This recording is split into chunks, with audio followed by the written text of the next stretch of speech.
And welcome everyone to another video on this channel. Today I'm gonna show you my team selection for Gameweek 24. So if you wanna see my plans and strategies for this Gameweek, make sure you stay here. Okay guys, so after such a long period of time, finally Gameweek 23 of Fantasy Premier League is over. And as you can see from the screen, for me this Gameweek was really horrible. But I'm pretty sure that probably for most of you guys this Gameweek was really bad, so I'm not gonna complain. As you can see, I got 33 points. Somehow I managed to get a small red arrow from 34k to 36k despite not owning Emmanuel Dennis and not captaining him, which is pretty weird and also a little bit funny, but I'm not gonna complain. At least I have King. He scored 6 points in 2 games, which is really bad, but at least it is something. So as you can see, pretty much my highest scoring players were on the bench, with Dalot 9 points and Kufal 7 points. And obviously in my team, I'm really happy with Ramsdale. He got 8 points. I think that he got also 2 bonus points, so he really helped my rank. Not gonna complain about that. But apart from Ramsdale and Jota, who were the only players in my team who got at least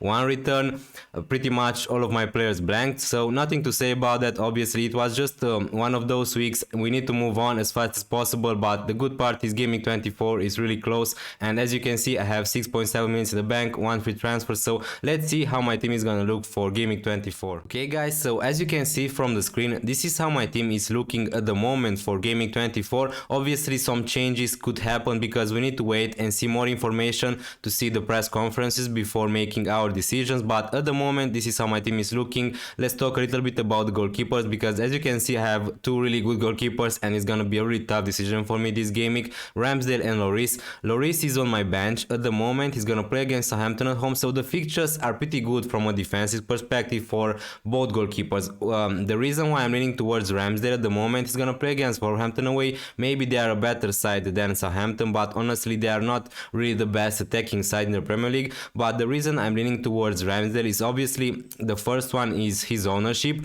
If Ramsdale is gonna, let's just say Ramsdale is gonna score more points than Lloris, then my rank is gonna drop a little bit. And the second reason is I just think that Ramsdale has a better potential of getting some bonus points and more save points maybe than Lloris. So that's why at the moment I'm leaning towards Ramsdale, but it's a really close decision, and probably which goalkeeper I'm gonna pick is gonna be the wrong one. So as you can see, my defenders at the moment are Dalot, Cancelo, Trent. Obviously with Cancelo and Trent I don't really need to talk too much about them. They are picking themselves. So Cancelo against Brentford at home is gonna be a really good captaincy option to Cancelo, I think. And also Trent, you can captain him if you really want to, and if you don't have maybe another other premium players. So Leicester at home is a really nice fixture, maybe not for a clean sheet, but honestly they could keep a clean sheet against Leicester. But what we're looking for in a player like Cancelo and Trent are obviously also the attacking return. So my third defender is Dalot. Obviously he's gonna play against Burnley away. I think that his first choice for Man United at the moment, but there is a risk obviously with Dalot. At some point maybe Aaron Wan-Bissaka is gonna play one game,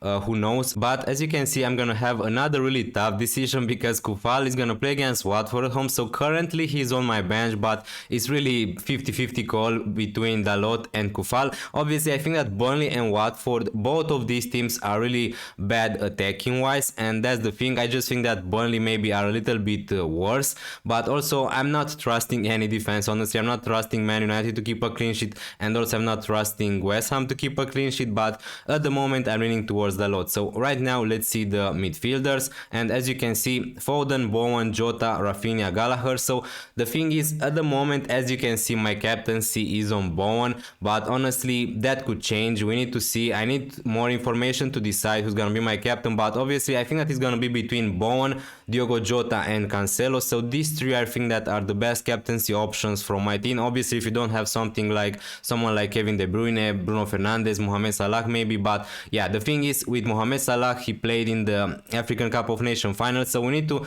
get more news from Jurgen Klopp if he's gonna be available for Gameweek 24, but the chances are really low that he's gonna start obviously against Leicester, and it's gonna be a big risk for you to buy Salah at the moment or to start him. So the thing is, I have Foden who's gonna play against Brentford at home, so he could be a really nice captaincy option, but I'm just not gonna risk it captaining Man City midfielder honestly. But I'm really happy to keep Foden. Obviously Bowen against Watford at home, a really nice fixture. Maybe they are gonna defend better with the new manager Roy Hodgson, but still Watford are one of the worst sides in the Premier League, and Bowen is playing really good at the moment. The only problem is Bowen played in the FA Cup 120 minutes, which is not ideal, but I still think that he's gonna start against Watford and he could do really well. So My other players are Jota, Rafinha, Gallagher. Obviously, Gallagher against Norwich, so I'm gonna play him. I think that's a great fixture, honestly. And the thing is, Crystal Palace are gonna have a double game week in Game Week 26, but if you don't know already, Gallagher can't play against Chelsea, so he's not gonna have a double game week. But for the next two fixtures, probably I'm gonna keep Gallagher.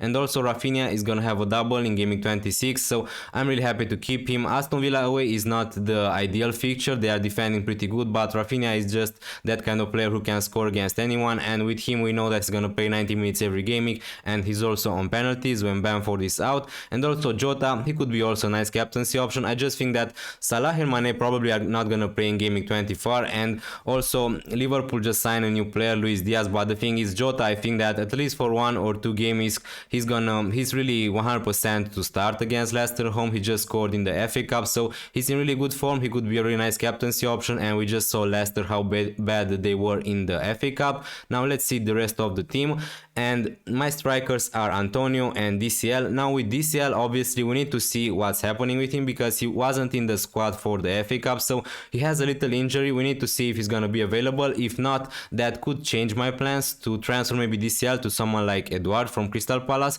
But if DCL is gonna be fit, I'm gonna keep him for the next 2 or 3 fixtures, because the fixtures are great for Everton, and I think that with Frank Lampard they are gonna play a little bit better, right? So also Antonio against Watford at home, hopefully he can do something. And now let's talk a little bit about my transfer. As you can see, I have just one free transfer and 6.7 million in the bank. The problem is, I'm gonna show you in a minute my plans for Game Week 24, 25 and 26, but currently I'm leaning towards rolling the transfer, because as you can see, I have Dalot, Cancelo, Trent, and obviously I have Alonso from Chelsea, who is not gonna play for the next 3 or 4 game weeks, and at some point I need to get rid of Marcos Alonso 100%, but for this game week I have Dalot and Kufal to decide who's gonna start, so I'm pretty good on defenders. And as you can see in midfield, I don't wanna sell Foden, I don't wanna sell Bowen, Jota, Rafinha and Gallagher, so I don't want to sell these players. And obviously the thing is, Salah is not back. I mean, it's looking like he's not gonna be back, so Salah is not an option for this game week. Bruno has a little injury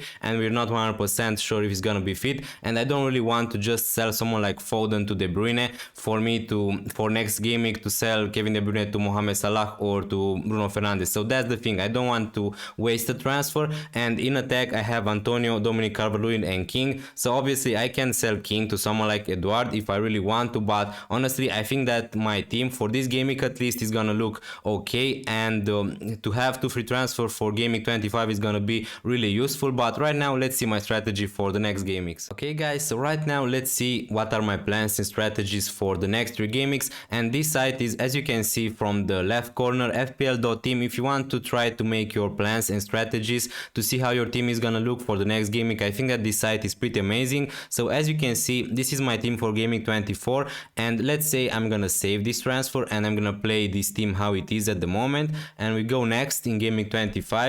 Here we have Dalot with a double game week, just one player who's gonna double in game week 25, which is not ideal, but honestly, as I said in my other videos, I don't really like this double game week. Obviously it's just Brighton and United, and the fixtures are not great for either of those teams. So Ramsdale is gonna blank, I'm just gonna play Lloris, and if here I'm gonna have 2 free transfers. So if that's the case, probably I'm gonna sell Marcos Alonso to someone like Andrew Robertson from Liverpool. Obviously I'm gonna play Robertson, let's say, instead of someone like Antonio, and I'm gonna have another free transfer. So this is game week 25, Liverpool are gonna play against Burnley, probably Mohamed Salah is gonna be available, and if that's the case, I'm just gonna buy, the thing is I can buy Bruno Fernandes if I want to for the double gaming, but I just think that's a weight of a transfer. I'm not saying that's a bad idea to target the double gaming players, but if Salah is gonna be back against Burnley, I'm just gonna buy him just because that's gonna happen my plans for the game 26, and you're gonna see that in a minute. So I'm gonna make 2 transfer in game 25 for free, Robertson and Salah instead of Jota and Marcos Alonso, and this is how my team is gonna look, probably Dalot with a double gaming. And let's go to gaming 26. Here I'm gonna have to play Ramsdale because his fixtures are better, and here I'm gonna have just 1 free transfer. Let's put King back in. And here probably Gallagher is gonna play just against Watford, so he can't play against Chelsea. And if that's the case, I'm gonna sell one of Gallagher and Foden to a midfielder from Arsenal. So let's say I'm gonna sell Foden, because the fixtures are gonna turn pretty bad for Man City and I don't really want to have Foden long term. So let's put Bukayo Saka here, and as you can see, I'm gonna have 1, 2, 3, 4, 5, 6, 7 double gimmick players. Probably I'm not gonna play Dalot. I'm gonna play even Gallagher instead of Dalot. He's gonna play against Watford still, so that's the thing. But for another -4, and I probably would do it. But the thing is, here I can buy a striker. I can buy Edouard from Crystal Palace, who's gonna play 2 games, or I can buy a defender or another midfielder from Arsenal. But what I'm leaning to do is to just sell Diogo Dalot to someone like Tierney. As you can see, I have 6.4 million in the bank, so I can buy Tierney. If that's the case, I'm gonna just need to play Tierney instead of Gallagher, Cancelo and Calvert-Lewin. So as you can see, even if you don't have 11 double gimmick players, obviously you're not forced to do it, because I have Cancelo, who's gonna be a great option. Everybody's gonna have Cancelo. Calvert-Lewin, let's say, but Calvert-Lewin could be easily Antonio if I want to. So these fixtures are great for Bowen, Cancelo and Antonio. So I'm gonna have 8 double gimmick players, which I think that's just enough. So I'm gonna have 6 players from Arsenal and Liverpool. They have the best fixtures in Gameweek 26, and if that's the case, I'm just gonna free it in Gameweek 27, and let's see if I can go in Gameweek 30. Maybe I'm gonna free it in Gameweek 32. So this is my strategy at the moment. Obviously many things can change, and if you look at this bench, this could even be a bench boost team, right? Because Reece is gonna have a double, Gallagher is gonna play against Watford, Kufal against Newcastle at home, and Calvert-Lewin against Southampton away. But probably I'm gonna save my bench boost for later in the season. Okay guys, so as you can see, the winner for Gameweek 23 best scoring players was Mario Demon. Congrats, man. As you can see, just look what players he picked. He picked Ramsdale, Tierney, De Bruyne and Firmino. So